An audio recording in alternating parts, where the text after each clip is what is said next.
আমাদের হাতে আজ বেশ কিছু লেখা এসেছে। এগুলো কোরআন থেকে চিকিৎসা আর জীববিজ্ঞান সম্পর্কিত কিছু আয়াতকে কেন্দ্র করে লেখা। হুম। এখন এটা শুনেই মনে হতে পারে যে ধর্ম আর বিজ্ঞানের সেই পুরনো বিতর্ক, কিন্তু আমরা আজ সেদিকে একদমই যাব না। ঠিক।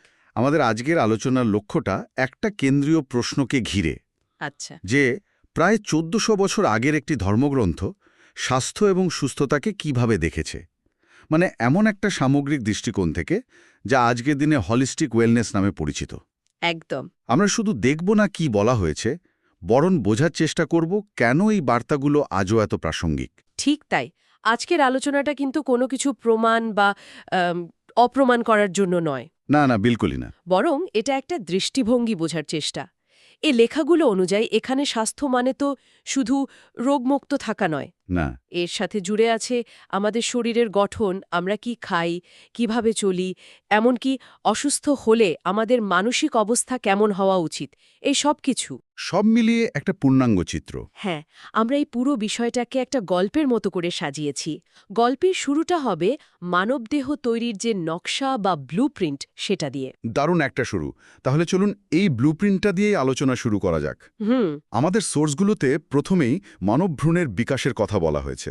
সূরা মুমিনুনের কয়েকটি আয়াতে মানুষকে মাটির নির্যাস থেকে তৈরির পর কয়েকটি ধাপের কথা বলা আছে। হ্যাঁ, পর্যায়ক্রমিক ধাপ। যেমন বীর্যের ফোঁটা, তারপর জমাট রক্ত, মাংসপিণ্ড, আর শেষে হাড়কে মাংস দিয়ে ঢেকে দেওয়ার কথা। এখন আমার প্রশ্ন হলো, কেন কেন এই প্রক্রিয়াটা এত বিস্তারিতভাবে বলা হলো? এর তাৎপর্যটা কি? এটাই তো সবচেয়ে গুরুত্বপূর্ণ প্রশ্ন। এখানে মূল বিষয়টা শুধু আধুনিক ভ্রূণবিজ্ঞানের সাথে মিল খুঁজে পাওয়া নয়। আচ্ছা। মিলটা তো আছেই, কিন্তু তার চেয়েও গভীরের বিষয়টা হলো এর পেছনের দর্শনটা। দর্শন। হ্যাঁ, দেখুন, আধুনিক ভ্রূণবিজ্ঞান আমাদের বলে কিভাবে একটা কোষ বিভাজিত হয়ে পূর্ণাঙ্গ শিশুতে পরিণত হয়। ঠিক। আর এই উৎস অনুযায়ী আয়াতটি বলছে যে এই প্রক্রিয়াটা এলোমেলো বা আকস্মিক কিছু নয়, বরং একটা পরিকল্পিত, ধারাবাহিক এবং উদ্দেশ্যপূর্ণ। উদ্দেশ্যপূর্ণ। একদম। মূল ইনসাইটটা হলো এটি মানব জীবনকে নিছক একটা জৈবিক ঘটনা হিসেবে দেখছে না, বরং একটা উদ্দেশ্যপূর্ণ প্রক্রিয়া হিসেবে তুলে ধরছে। যেন ধরুন এক মহান শিল্পী ধাপে ধাপে একটা শ্রেষ্ঠ শিল্পকর্ম তৈরি করছেন। বাহ। অর্থাৎ এখানে প্রসেস বা প্রক্রিয়াটার উপর খুব জোর দেয়া হচ্ছে। ঠিক। আর এই ধারণাটাকে আরও শক্তিশালী করতে সোর্সগুলোতে সূরা আত-তিনের একটা আয়াতের কথা বলা হয়েছে, হুম। যেখানে বলা হচ্ছে, আমি মানুষকে সর্বোত্তম গঠনে সৃষ্টি করেছি। এই দুটো বিষয় কি একটার সাথে আরেকটা জড়িত? একেবারে। এই দুটোকে একসাথে দেখলে একটা পূর্ণাঙ্গ ছবি পাওয়া যায়। কিভাবে?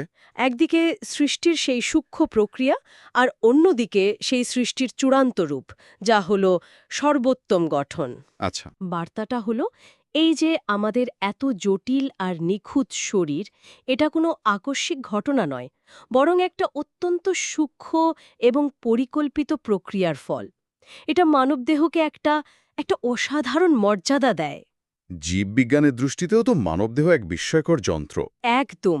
আর এখানে সেই বিস্ময়কে স্বীকৃতি দেয়া হচ্ছে। তার এই ব্লুপ্রিন্টে শুধু শরীরের কথাই বলা হয়নি। আমি দেখছি সোর্সগুলোতে সূরা আল আলাকের প্রথম কয়েকটি আয়াতের কথা উল্লেখ করা হয়েছে, হ্যাঁ। যেখানে জ্ঞান, পড়া আর কলম ব্যবহারের কথা আছে। তাহলে কি এই সর্বোত্তম গঠনের মধ্যে মানুষের বুদ্ধিবৃত্তিক দিকটাও অন্তর্ভুক্ত? একদম। এটাই তো হোলিস্টিক বা সামগ্রিক দৃষ্টিভঙ্গির প্রথম ধাপ। মানুষ মানে তো শুধু একটা শরীর নয়, ঠিক। তার মস্তিষ্ক, তার জ্ঞান অর্জনের ক্ষমতা, তার শেখার আগ্রহ, এই সব কিছু মিলিয়েই তার সর্বোত্তম গঠন। হার্ডওয়্যার আর সফটওয়্যার দুটোই। ঠিক বলেছেন। শারীরিক নকশার পাশাপাশি তার বুদ্ধিবৃত্তিক বা জ্ঞানভিত্তিক পরিচয়ের উপরও এখানে সমান জোর দেওয়া হয়েছে। একদিকে নিখুঁত দেহ, অন্যদিকে জ্ঞানচর্চার নির্দেশ। দুটো মিলিয়েই মানুষ কামেল বা সম্পূর্ণ। বেশ। তাহলে আমরা বুঝলাম যে এই উৎসগুলোর মতে মানবদেহ একটা নিখুঁতভাবে ডিজাইন করা যন্ত্র। কিন্তু যে কোনো নিখুঁত যন্ত্রেরও তো সঠিক রক্ষণাবেক্ষণ দরকার, তাই না? অবশ্যই। এখানেই মনে হয় প্রকৃতি আর খাবারের প্রসঙ্গটা খুব দারুণভাবে উঠে আসে। ঠিক ধরেছেন। একটা অসাধারণ যন্ত্রকে ঠিকঠাক চালানোর জন্য তো ঠিকঠাক জ্বালানি লাগবে। লাগবেই। আর এই জ্বালানির জন্য বাইরে তাকানোর দরকার নেই। প্রকৃতিতেই এর ব্যবস্থা আছে এমনটাই ইঙ্গিত দেওয়া হয়েছে। আর সেই জ্বালানির তালিকায় প্রথমেই যে নামটা চোখে পড়ছে তার হল মধু। সূরা নাহলের একটি আয়াতে খুব সরাসরি বলা হয়েছে, এতে মানুষের জন্য রয়েছে রোগ নিরাময়। এখন মধুর ঔষধি গুণের কথা তো আমরা প্রাচীনকাল থেকেই জানি, কিন্তু এই সোর্সগুলোতে বিষয়টাকে এতটা গুরুত্ব দেওয়ার কারণ কি? এটা কি নিছকই একটা ঘরোয়া টোটকার কথা, নাকি এর চেয়েও বেশি কিছু? এটা নিছক টোটকা নয়, বরং একটা নীতির কথা বলছে। কি রকম নীতি? নীতিটা হল প্রকৃতিতেই নিরাময়ের উপাদান রাখা আছে। মধু কেন এত স্পেশাল? কারণ এটা শুধু একটা মিষ্টি খাবার নয়, এটা ন্যাচারালি জীবাণু নষ্ট করতে পারে, যাকে আমরা বলি অ্যান্টিব্যাকটেরিয়াল। হ্যাঁ, ঠিক। আজকের দিনের গবেষণাগুলোও তো বলছে যে এর মধ্যে ক্ষত সারানো থেকে শুরু করে রোগ প্রতিরোধ ক্ষমতা বাড়ানোর মতো অনেক উপাদান আছে।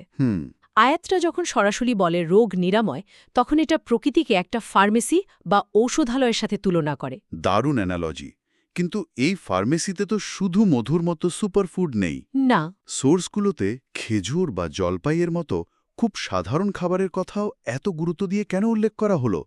এর পেছনে কি শুধুই পুষ্টিগুণ, নাকি অন্য কোনো গভীর তাৎপর্য আছে? খুব ভালো একটা পয়েন্ট। এখানেই বিষয়টা আরও আকর্ষণীয় হয়ে ওঠে। মধুর মতো বিশেষ খাবারের পাশাপাশি দুধ, খেজুর, জলপাইয়ের মতো দৈনন্দিন খাবারের উল্লেখ করার মাধ্যমে একটা বার্তা দেওয়া হচ্ছে কি সেই বার্তা? যে স্বাস্থ্যকর জীবনযাপনের জন্য অসাধারণ বা দুর্লভ কিছুর প্রয়োজন নেই, আমাদের চারপাশেই সমাধান আছে। আচ্ছা। যেমন দুধের কথা যদি ধরি, সূরা নাহালে একে বিশুদ্ধ দুধ বলা হয়েছে, যা পানকারীদের জন্য সুস্বাদু। পুষ্টিবিজ্ঞানের চোখে দুধ একটা সম্পূর্ণ খাবার। এটা জীবনের একেবারে মৌলিক পুষ্টির প্রতীক। আর খেজুরের ব্যাপারটা? সূরা মারিয়ামের ঘটনায় সন্তান জন্মের পর মরিয়াম আলাইসাল্লামকে খেজুর খেতে বলার মধ্যে একটা দারুণ মানবিক এবং ব্যবহারিক দিক আছে। অবশ্যই। এটা কোনো তাত্ত্বিক কথা নয়, একেবারে বাস্তব জীবনের প্রেক্ষাপটে দেওয়া পরামর্শ। প্রসবের পর একজন মায়ের শারীরিক শক্তি পুনরুদ্ধারের জন্য দ্রুত এনার্জি দরকার। ঠিক। খেজুরে থাকা প্রাকৃতিক শর্করা, ফাইবার আর পটাশিয়াম ঠিক এই কাজটাই করে। এই ঘটনাটার স্বাস্থ্য সংক্রান্ত পরামর্শকে অনেক বেশি মানবিক এবং সহানুভূতিশীল করে তোলে। এটা শুধু বলছে না কি খেতে হবে, বরং দেখাচ্ছে কখন এবং কেন খেতে হবে। আর জলপাই আর ডুমুরের শপথ, সূরা ৩-এ তো এই দুটি ফলের নাম উল্লেখ করে শপথ করা হয়েছে। এর মধ্যে নিশ্চয়ই কোনো প্রতীকী তাৎপর্য আছে? হ্যাঁ, প্রতীকী তাৎপর্য তো আছেই। এই ফলগুলো প্রাচুর্য এবং শান্তির প্রতীক, কিন্তু এর পাশাপাশি এদের বাস্তব স্বাস্থ্যকর দিকও আছে, যা আমাদের সোর্সগুলোতে উল্লেখ করা হয়েছে। যেমন জলপাই তেল বা অলিভ অয়েলকে এখন হার্টের জন্য সবচেয়ে স্বাস্থ্যকর ফ্যাটগুলোর মধ্যে একটা বলে ধরা হয়। ঠিক। এই উদাহরণগুলো দিয়ে বোঝানো হচ্ছে যে জিনিসগুলো আমাদের প্রতিদিনের জীবনে আছে, যা হয়তো খুব সাধারণ মনে হয়, সেগুলোর মধ্যেই লুকিয়ে আছে সুস্থ থাকার চাবিকাঠি। বার্তাটা হলো, মনোযোগ দাও, তোমার চারপাশেই সমাধান আছে। তার মানে আমরা যা আলোচনা করলাম, মানবদেহের নিখুঁত গঠন এবং প্রকৃতি থেকে পাওয়া পুষ্টিকর খাবার, এগুলো হলো সুস্থ থাকার দুটি ভিত্তি। কিন্তু একটা ভালো সিস্টেমের জন্য তো শুধু ভালো হার্ডওয়্যার আর ভালো জ্বালানিই যথেষ্ট নয়, একটা ভালো অপারেটিং সিস্টেমও দরকার, তাই না? একদম ঠিক। আর এই অপারেটিং সিস্টেমের মূল ভিত্তি হল পানি। পানি।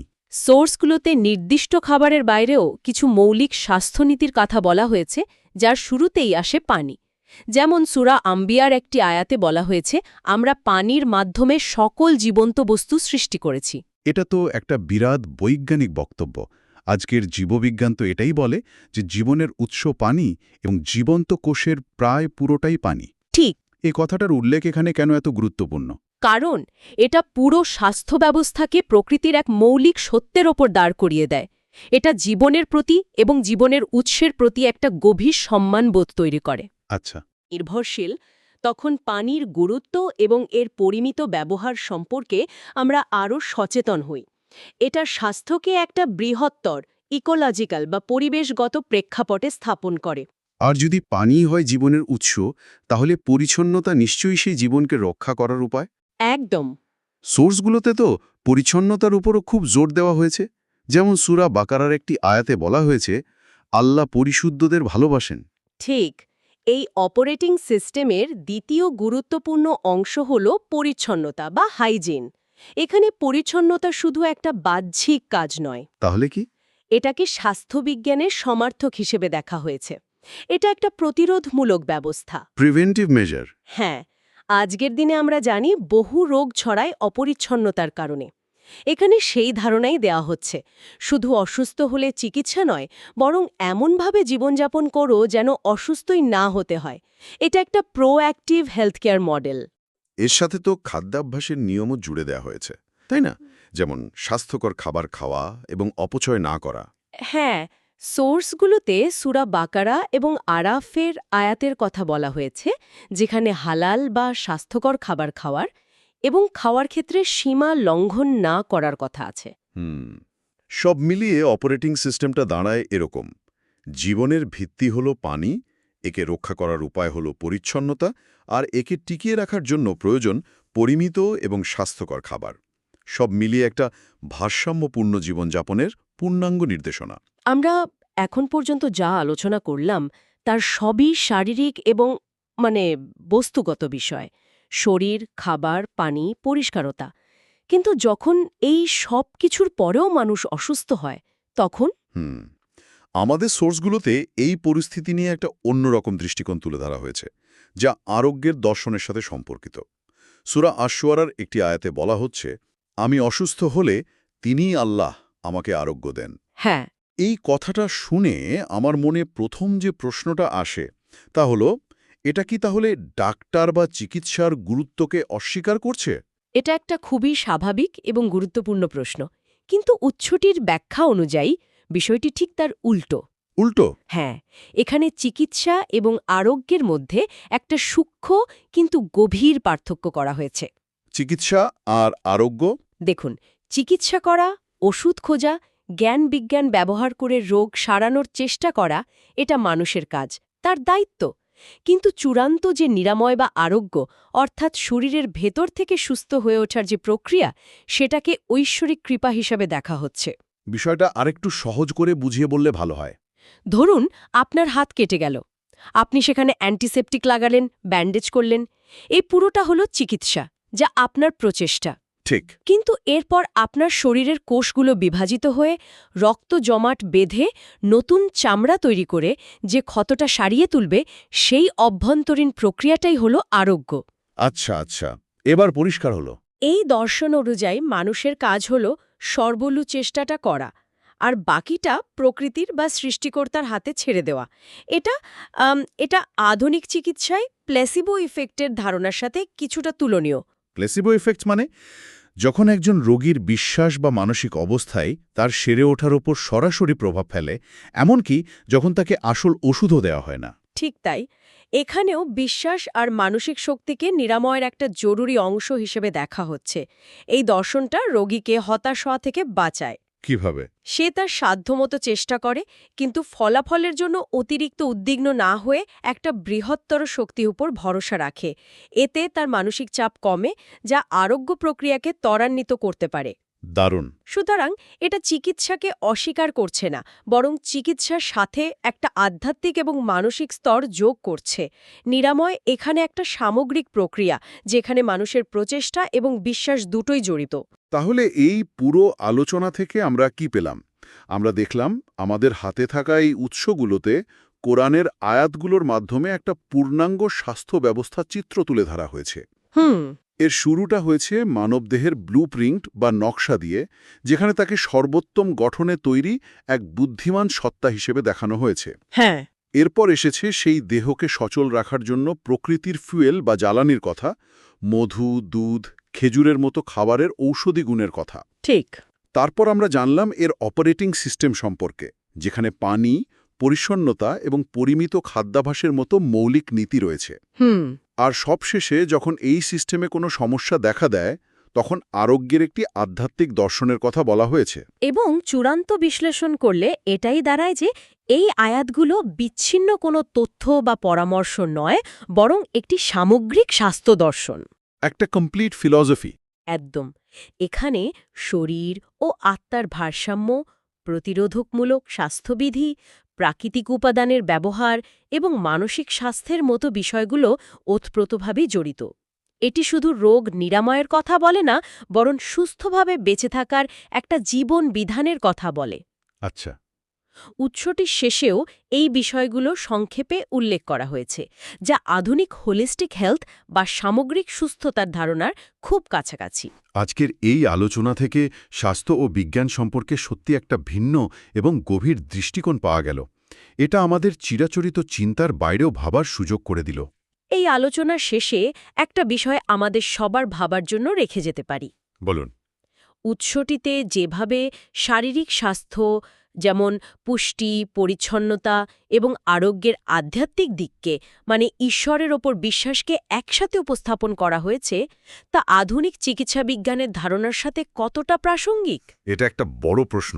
আজকের দিনে আমরা শারীরিক ও মানসিক স্বাস্থ্যকে আলাদা করে দেখি, কিন্তু এই প্রাচীন দর্শন দুটোকে একসাথে জুড়ে দিচ্ছে। আমাদের আধুনিক, অনেক ক্ষেত্রে খণ্ডিত স্বাস্থ্য ব্যবস্থার জন্য এই একীভূত বা ইন্টিগ্রেটেড মডেল থেকে শেখার কিছু আছে কি না, এই সংযোগটি নিয়ে আরও গভীর চিন্তা করার অবকাশ রয়েছে।